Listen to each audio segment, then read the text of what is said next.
Hi, Hey, how are you? very good. How are you? What do you think? All these new colors. Very colorful. So full year results, what do you think about this past year if you look back over 2024? Yeah, I actually feel quite good. We said we want to grow the business, and we did. So we grew our deposits with 47 billion in retail and wholesale. We grew mortgages with 19 billion, mostly in Germany and the Netherlands. When we talk about fees, we want to diversify. We grew our fee income to a record of 4 billion or over 4 billion euro.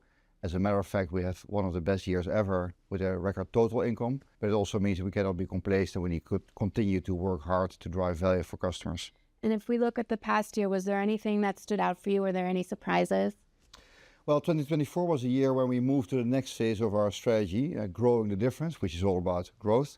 So what stood out for me is how the business embraced it and ran with it.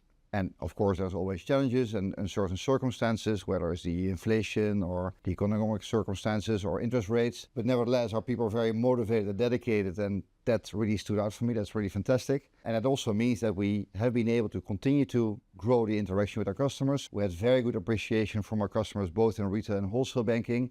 And we had also a record in our engagement scores of our own people. So that's very good. And then when talking about sustainability, we grew our sustainable volume mobilized to 130 billion euro. And so that means that we're well on target to reach 150 billion by 2027. So we're a little bit into 2025 already. What are you looking forward to this year? What are you going to be watching? What are your hopes and dreams? Yeah.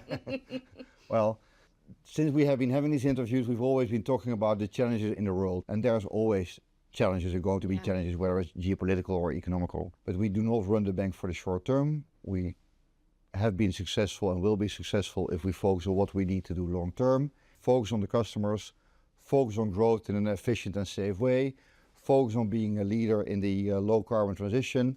And in that sense, when we have been faced with challenging circumstances, we have been able and continue to be able to deliver value to our stakeholders. Yeah. And for 2025, I really hope that there is more harmonization and simplification of the regulatory landscape, predominantly in banking. Yeah. I'm going to look, of course, what's happening on the European consolidation front in banking, M&A, and I will do what I can to also drive with the other European banks the low carbon transition. Those are a couple of things that will be in my focus in 2025. Okay, thanks. See you next time. Thank you very much. And I like the colors. Yeah, right? Which one's your favorite? The orange one. Yeah, of course.